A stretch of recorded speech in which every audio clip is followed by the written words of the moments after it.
Le harcèlement numérique était sur le devant de la scène la semaine dernière avec le procès opposant Zora-Bitan à Idriss Siamedi, le fondateur de Baraka City, organisation dissoute en attendant celui opposant Zineb El Razou ou même Idriss Siamedi.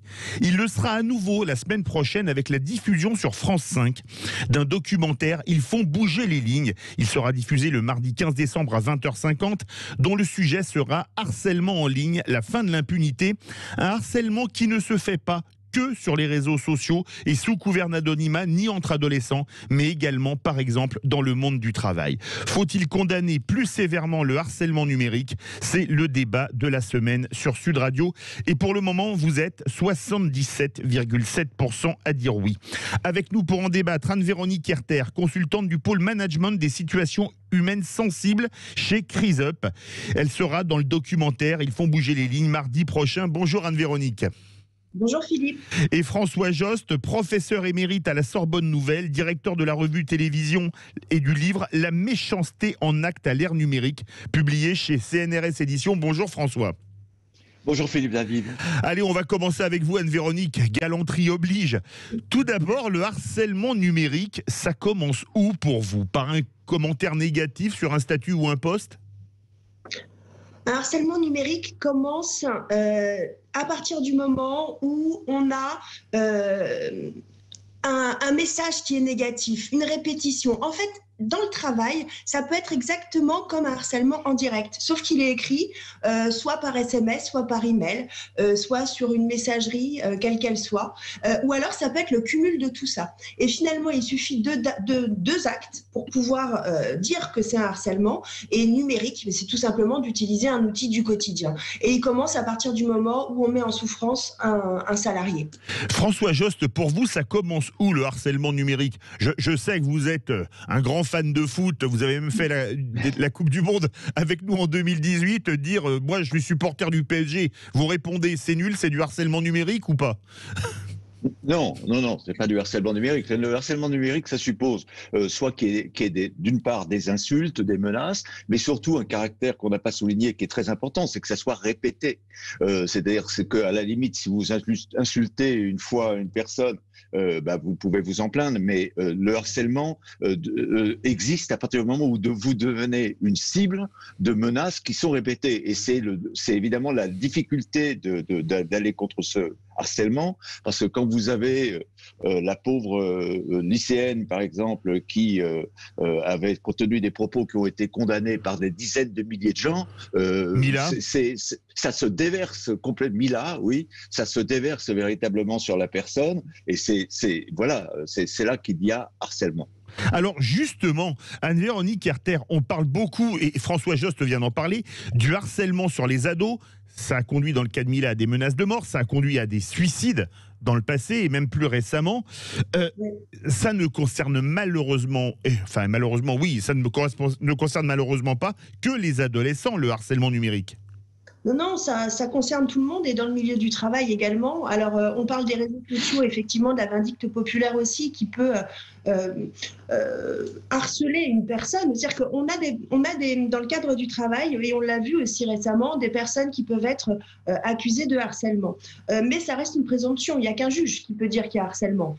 Sauf que comme c'est public, à ce moment-là, finalement, les harceleurs peuvent se retrouver, les présumés harceleurs peuvent se retrouver harcelé aussi par la population qui est indignée, qui a peut-être raison de l'être, mais qui du coup va réagir et surréagir et du coup peut-être mener au suicide certaines personnes. Donc c'est très compliqué de gérer ça. Et la grande difficulté du harcèlement numérique, c'est que finalement l'auteur de cet harcèlement est caché, donc il se sent un peu surpuissant et il peut faire beaucoup de choses. Et la victime est d'autant plus isolée qu'elle est derrière son écran ou derrière son téléphone et peut culpabiliser, et dans le travail également, d'en parler ou se sentir vraiment abandonné. Justement, François Jost, vous qui avez écrit « La méchanceté en acte à l'ère numérique », est-ce que l'anonymat, c'est pas un puissant accélérateur du harcèlement numérique ? Alors bon, c'est une question qui est effectivement très très souvent discutée. Moi, je suis il n'y a pas d'anonymat, comme le disent souvent les spécialistes. Il n'y a que du pseudonymat. Hein, c'est-à-dire oui, que on est sous pseudo. Voilà, on est sous pseudo, mais en fait, si on peut toujours remonter par l'adresse IP à la personne.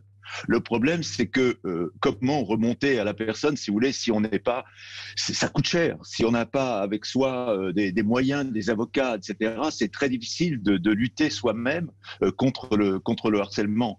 Il faut souligner aussi que bon, il y a le harcèlement d'une personne qui cherche à vous descendre sans arrêt. Moi, ça m'est arrivé quand je faisais des chroniques chaque semaine sur le site du Nouvel Obs. J'avais quelqu'un qui essayait à chaque fois de me dévaluer, etc.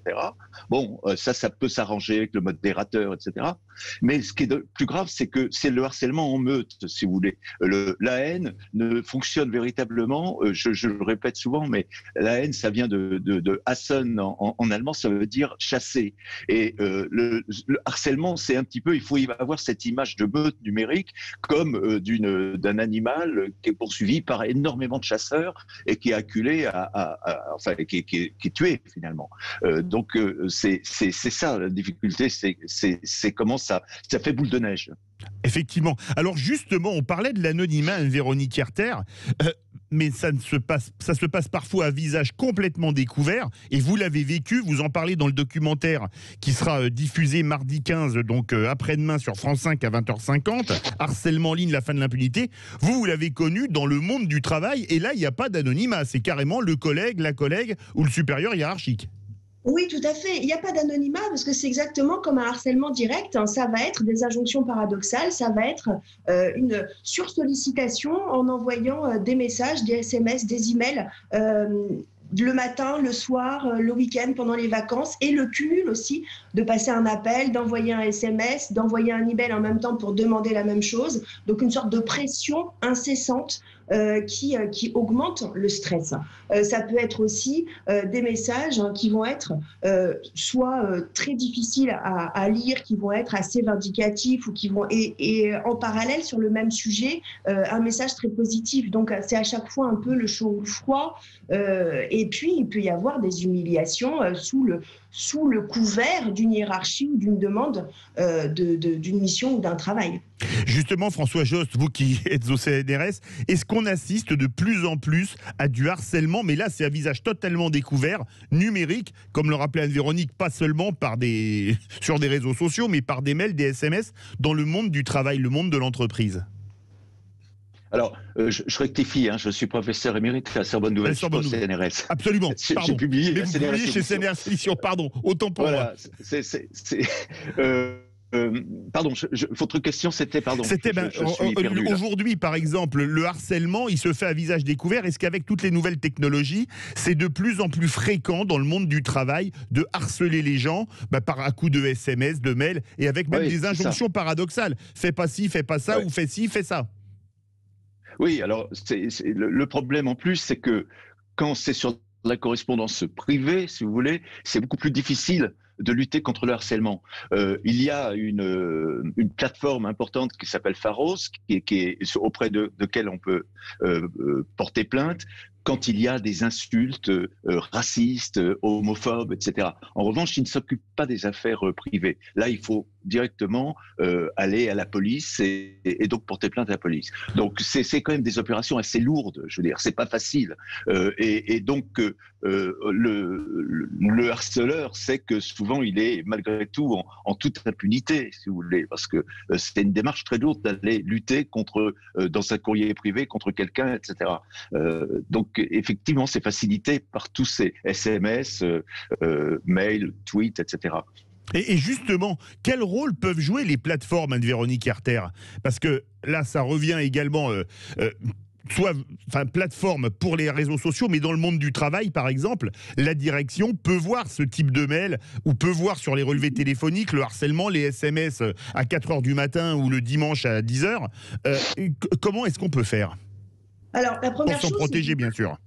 Alors déjà, c'est que les salariés aient conscience qu'on n'a pas le droit d'être sollicités non-stop. Donc déjà, qu'ils se rendent compte, qu'ils réalisent qu'ils ne sont pas coupables de ça. Ensuite, on entend très souvent, oui, mais bon, moi j'envoie un mail parce que je pense à quelque chose, mais il n'a qu'à pas se connecter, il n'a qu'à pas regarder ces mails à ce moment-là. Sauf que quand on a une pression et qu'on a peur de perdre son travail, et d'autant plus dans des périodes comme celle qu'on vit aujourd'hui, avec la crise, avec le confinement, où le télétravail est plus subi, où on est obligé de travailler d'une façon différente, le stress il va augmenter également.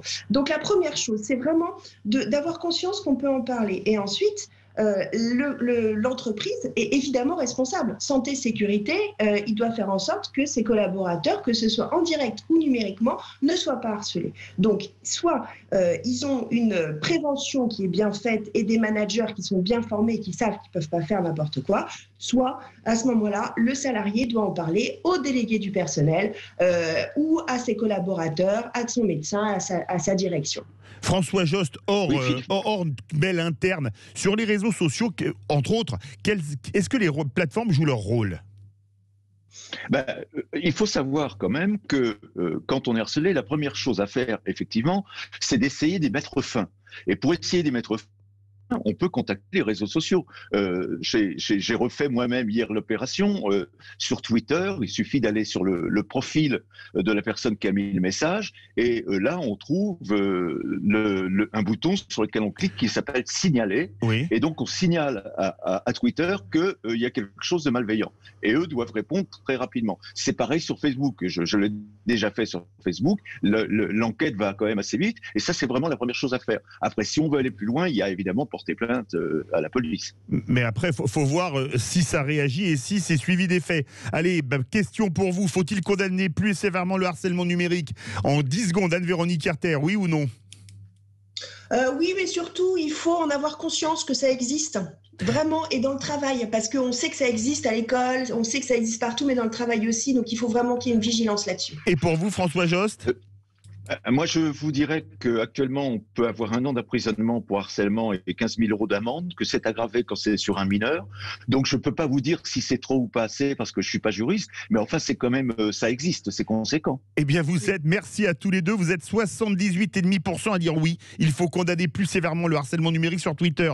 Merci beaucoup François Jost, professeur émérite à la Sorbonne Nouvelle, directeur de la revue de télévision et auteur du livre La méchanceté en acte à l'ère numérique chez CNRS Éditions. Et à vous Anne-Véronique Carter, consultante du pôle management des situations humaines sensibles chez CRISUP, et vous serez dans le documentaire Ils font bouger les lignes, harcèlement en ligne, la fin de l'impunité, diffusé le 15 décembre à 20h50 sur France 5. De suite, Thomas Binet et sa bande pour oser investir. Il reçoit Jérôme Musac, président de LA Finance, et le romancier Alexandre Jardin. Restez bien avec nous sur Sud Radio.